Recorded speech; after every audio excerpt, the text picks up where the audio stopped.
Good evening, dear students.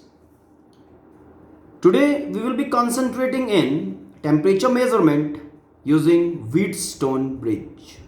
Already we have studied the basic principle of Wheatstone bridge, and now you must be thinking okay, how basically the temperature will be measured using a circuit which is made up of resistances.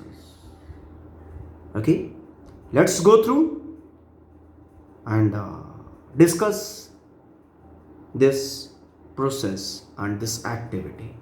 Okay, now very first thing, this particular method will not be giving us direct measurement of temperature. This is an indirect method. Okay, indirect method involving measurement of temperature. Okay, देखो, the thought behind this is, as we all know, resistance is directly proportional to temperature. Resistance of a conductor is directly proportional to temperature. And the same thing we have studied in terms of temperature coefficient of resistance, और हमने temperature coefficient of resistance का value भी लिखा था involving this particular thing कि let a conductor has resistance R1 at temperature T1 and temperature increase the resistance is getting R2 at temperature T2. Then we have defined temperature coefficient of resistance alpha.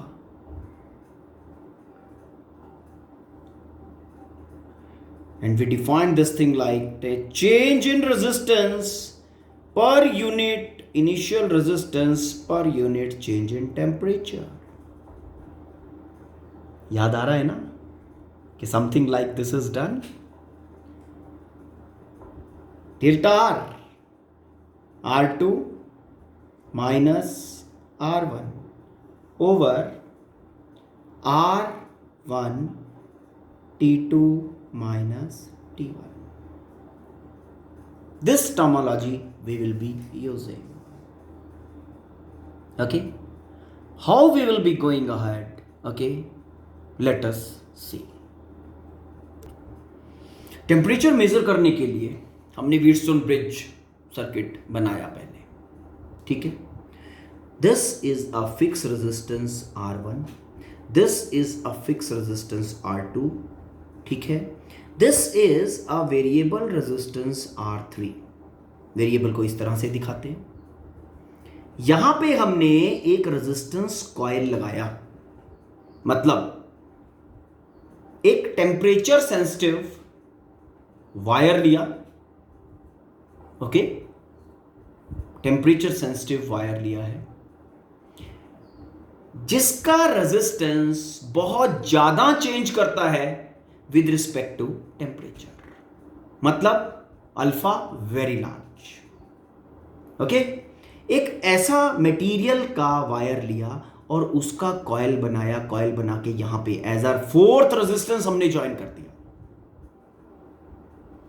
ठीक, resistance coil का क्या character बताया? Resistance coil made of material having value of alpha very large. Between these two corners galvanometer लगाया बेटा. Okay, जैसा आपको Wheatstone bridge में बताया गया. और बिटवीन दीज टू कॉर्नर्स क्या लगाया हमने? EMF battery. ठीक, ये यहां से इसको इस तरह से ज्वाइन करते हैं. ठीक है, अभी आपका व्हीटस्टोन ब्रिज सर्किट बन गया. डन. अब इसकी बैलेंसिंग करते हैं. This is step 1 of the procedure. Step 1,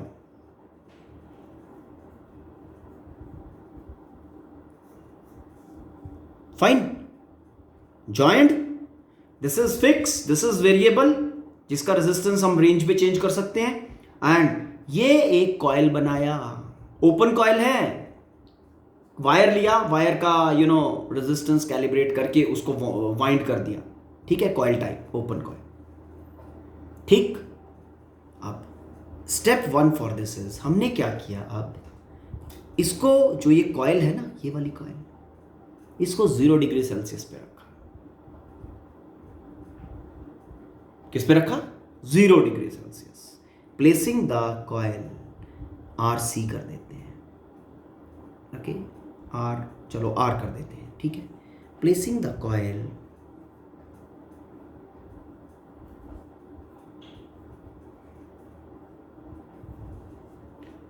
at 0 degree Celsius, 0 degree Celsius। कैसे प्लेस किया?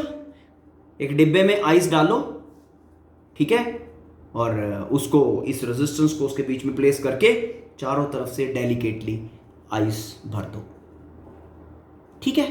तो अब आइस का टेम्परेचर कितना होता है? 0 डिग्री सेल्सियस। तो ये कॉइल भी 0 डिग्री सेल्सियस पे आ गया, आ गया नहीं आ गया? तो अब ये जब 0 पे आ गया तो इसका रेजिस्टेंस कितना हो गया? इसका रेजिस्टेंस हो गया R0, रेजिस्टेंस इज R0। इसका वैल्यू निकालना है कि रेजिस्टेंस 0 डिग्री सेल्सियस पे कितना है, और टेम्परेचर T1 कितना है? 0 डिग्री सेल्सियस। अब मुझे R0 का वैल्यू फाइंड करना है, मुझे नहीं पता है R0 का वैल्यू कितना है, ठीक है। सर्किट को एक्टिवेट किया, ये EMF E लगा हुआ है, उसके बाद ठीक गैल्वेनोमीटर कुछ डिफ्लेक्शन दिखाएगा, यस। अब R3 को मैंने चेंज करना शुरू किया। R3 को जब मैं चेंज करूंगा, चेंज करता जाऊंगा, करता जाऊंगा, करता जाऊंगा, करता जाऊंगा, करता जाऊंगा, G गैल्वेनोमीटर का डिफ्लेक्शन कम होने लगेगा, ठीक है। एंड जब मैं R3 का वैल्यू चेंज करता जा रहा हूं, करता जा रहा हूं, करता जा रहा हूं, corresponding to certain particular value of R3 के किसी पर्टिकुलर वैल्यू के कॉरस्पॉन्डिंगली ये गैल्वेनोमीटर 0 डिफ्लेक्शन दिखाएगा। समझ में आई बात? 0 डिफ्लेक्शन दिखाएगा, ओके। तो अब यहां पे क्या लिखा? Change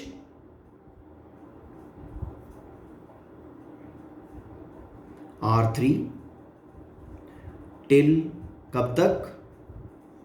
IG is equal to 0, ठीक है। जब IG तुम्हारा 0 हो गया, at that time current flowing through this particular arm will be 0, है ना, and the bridge will be balanced. मतलब ये जो R1 बाय R2 का फिक्स रेशियो है वो इसके साथ मैच कर जाएगा, R3 बाय R, और R कितना है? R0, ठीक। तो change R3 till IG is equal to 0।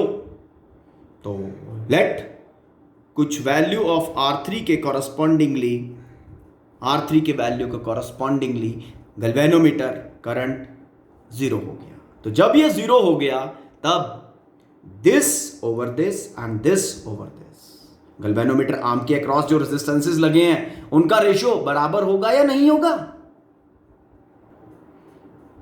R1 bye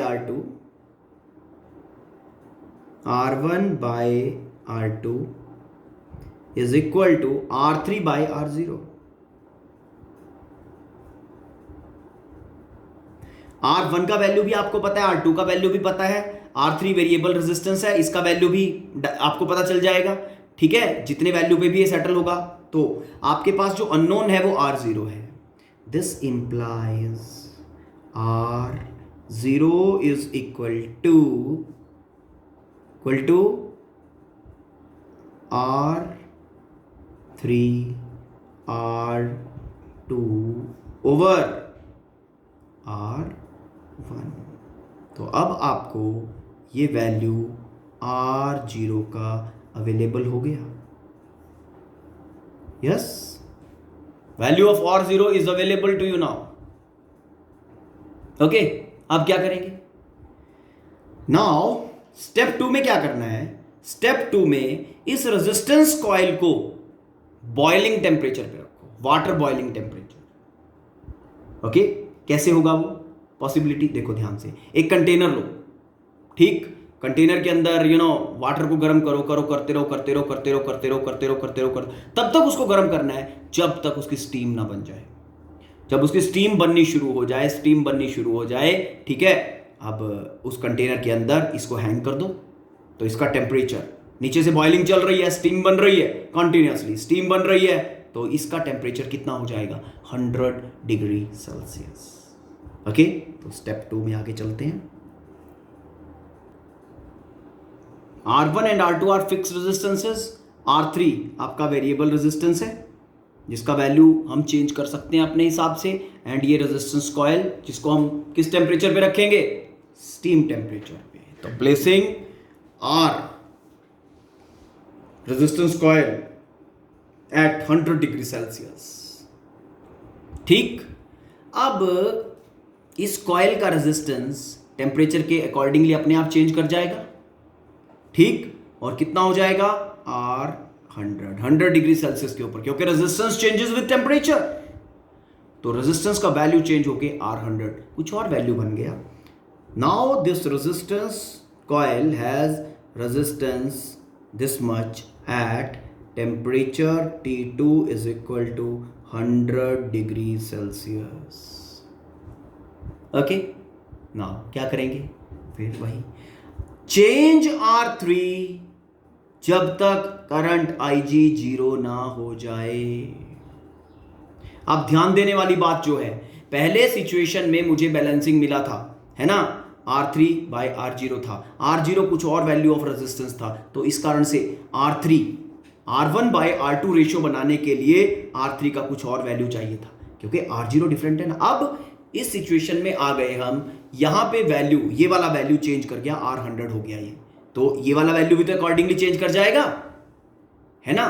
तो हमने क्या किया, अब इस R3 को फिर से चेंज करना शुरू किया, और कब तक चेंज करना है? जब तक IG current passing through galvanometer 0 ना हो जाए।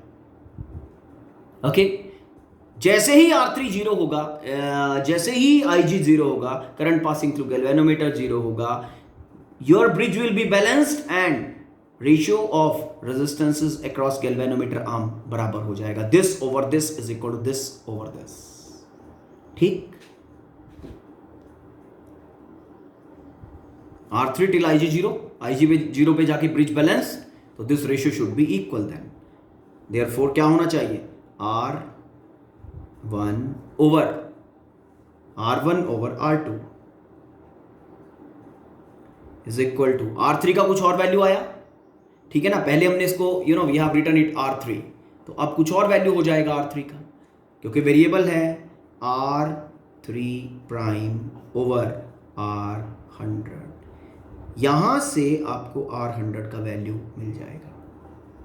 R100 is equal to R3 prime, ये वेरिएबल रेजिस्टेंस है, इसकी रीडिंग मिल जाएगी आपको, ठीक है, स्केल मार्क्ड होता है, fine R3 prime over into R2 over R1।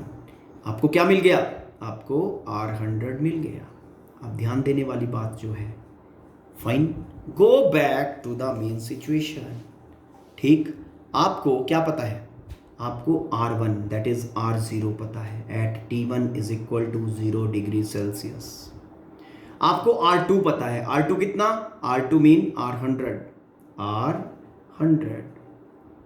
Okay, ये R0, फाइन, R1 जो था आपका R1 R0, तो ये R100, ठीक है, R100 कितने पे? 100 डिग्री सेल्सियस पे। तो using this relation value of alpha निकाल दो इस कॉइल के मटेरियल का, ये जो कॉइल आपने लगाया ना, इसके मटेरियल का टेम्परेचर कोएफिशिएंट ऑफ रेजिस्टेंस आ जाएगा। कर दें? Till now in the situation मुझे ये सारे वैल्यूज पता है, टेम्परेचर का भी, रेजिस्टेंस और at this temperature. Okay, therefore alpha can be calculated, temperature coefficient of resistance alpha is equal to change of resistance, that is R100 minus R0 over R0 and T2 minus T1. T2 minus T1 is 100 minus 0. Yes, यहां आपके पास R100 का value भी है, available है, calculate कर चुके हो आप, R0 भी और 100. तो यहां से अल्फा का वैल्यू आपके पास आ जाएगा. Alpha is known to us now. Okay, after calculating value of alpha, what you will be doing, you will be placing the same coil जो आपने यूज किया है. अब उस कॉइल का वेरिएबल, उस कॉइल के टेम्परेचर वेरिएबल मुझे पता चल गए हैं, उस कॉइल का टेम्परेचर कोएफिशिएंट ऑफ रेजिस्टेंस मुझे पता चल गया है. अब उसी सेम कॉइल को अननोन टेम्परेचर के ऊपर प्लेस कर देना है. Now placing, third step is placing the coil at unknown temperature this way. R1 and R2 are same. R3 आपका वेरिएबल रेजिस्टेंस और ये R आपका रेजिस्टेंस कॉइल. इस रेजिस्टेंस कॉइल को अब अननोन टेम्परेचर, जो भी आपका टेम्परेचर T जिसको आप मेजर करना चाहते हो, T डिग्री सेल्सियस, ओके, उस पर्टिकुलर टेम्परेचर पे इस कॉइल को प्लेस करना है. समझ में आया? Placing the resistance coil at unknown temperature. अब इसका रेजिस्टेंस टेम्परेचर के अकॉर्डिंगली चेंज कर जाएगा बेटा, अपनी वैल्यू चेंज कर लेगा, है ना. तो to have this same ratio R1 by R2, R3 को चेंज होना पड़ेगा. अब फिर हमने वही काम किया, चेंज R3. ओके, कब तक? Till IG is equal to 0. R3 को चेंज करना शुरू किया, करते करते करते करते late corresponding to some value R3 double prime. मुझे IG 0 मिल गया. ठीक ठीक, R3 is equal to R3 double prime. अब बैलेंसिंग हो गया, IG इज इक्वल टू 0. तो अब सिचुएशन क्या बनेगी? R1 by R2, R3 over RT. Now from here आपको RT का वैल्यू मिल जाएगा. RT is equal to R2 R3 double prime over R1. Hope this is clear. Now you are aware about the resistance, okay, of the coil at that unknown temperature T. ये जो unknown temperature T है उस पे आपको resistance पता है. Mean अब इस सिचुएशन को आप किसी स्टैंडर्ड रेजिस्टेंस से, R0 वाली से चाहे R100 वाली से कंपेयर करो, आपके पास RT आ जाएगा, आपके पास टेम्परेचर आ जाएगा. ओके, चलो 0 डिग्री सेल्सियस वाली सिचुएशन के साथ कंपेयर करते हैं. ठीक, एज रेजिस्टेंस कितनी है? R0. कितने टेम्परेचर पे?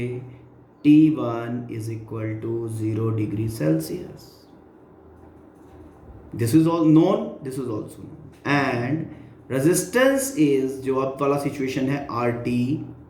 ये रेजिस्टेंस पता है ना, ऑलरेडी आप कैलकुलेट कर चुके हो आफ्टर बैलेंसिंग द ब्रिज. ये टेम्परेचर T2 हमें फाइंड करना है, T degree Celsius. This is to be calculated. अब कैसे होगा?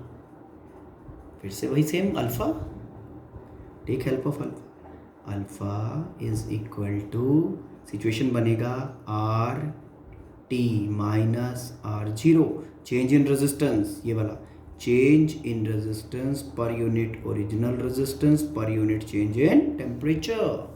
तो change in resistance is RT minus R0, then R0 initial temperature, okay, then T2 minus T1. T2 is T minus T1 is 0. Alpha आपको पता है already, RT पता है आपको, R0 पता है आपको, तो यहां से T का वैल्यू आ जाएगा या नहीं? After solving T is equal to this and this R0 and T इधर, alpha is there, and this is value of temperature. Temperature measurement ही करना था, हो गया. This is how we can use Wheatstone bridge principle to measure the value of unknown temperature. Hope the things are clear. This basically is a lab activity. Okay, abhi so many other lab activities we also be doing. Okay, or in that we will be now talking of a equipment जो कि Wheatstone bridge के correspondingly बनाया गया है, that is called slide wire bridge, okay, और meter bridge. Fine. तो in next lectures we will be studying that. Okay, till then you revise it, go through it, try to understand it in a better way. Okay, go through again and again till you understand the things conceptually. Okay, if you are if there is any glitch, if there is any problem, okay, let me know about, then I'll be taking the things again. Okay, thank you, have a nice day.